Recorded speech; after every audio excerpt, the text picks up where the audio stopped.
आम्ही पिताश्रींच्या गुलाम म्हणून व्हायचे हे आम्हाला पटत नाही. त्यात आम्ही 14 भावंड, पण हे राज्य आपणास मिळावे हीच मनात इच्छा होती. मला मथुरेचा राजा म्हणूनच राज्य कारभार हाती घ्यायचा होता. त्यासाठी काही करण्यास तयार होतो.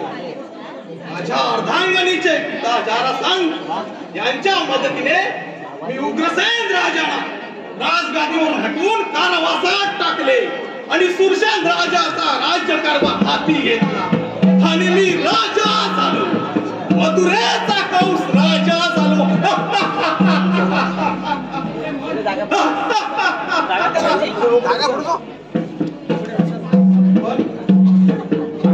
पण हे नियतीला मान्य नव्हते असंच म्हणावे लागेल.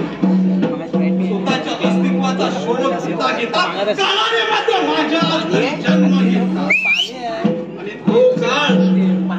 आणि तो काळ कोणी नसून माझ्याच बहिणीचा म्हणजे देवकीचा 8वा पुत्र माझा वैरी.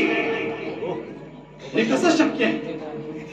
जरी या लोकी देव सारे एकत्र आले ना तरी मला मारू शकत नाही. आता वाट पाहतोय ती माझ्या कर्दनकाळ ठरलेल्या 8व्या पुत्राची, माझ्या वैर्याची.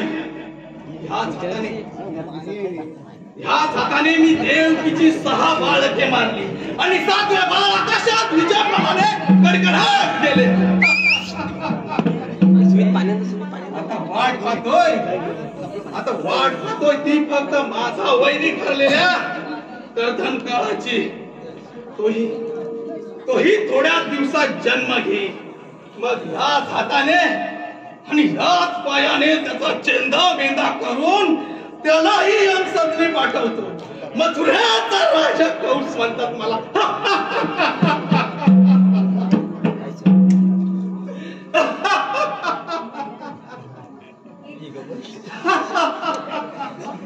कंस मास्ती जय हो, कंस मास्ती जय हो. बोला पारेकरी. अरे इकडे कसं काय? आणि बंदिशावर तुमचा पारा होता. सर्व काही ठीक चाललं आहे ना? काय खबर घेऊन आला? कंस महाराज खबर घेऊन आलोय. देवकीला बाळ झालंय. काय? देवकीला बाळ?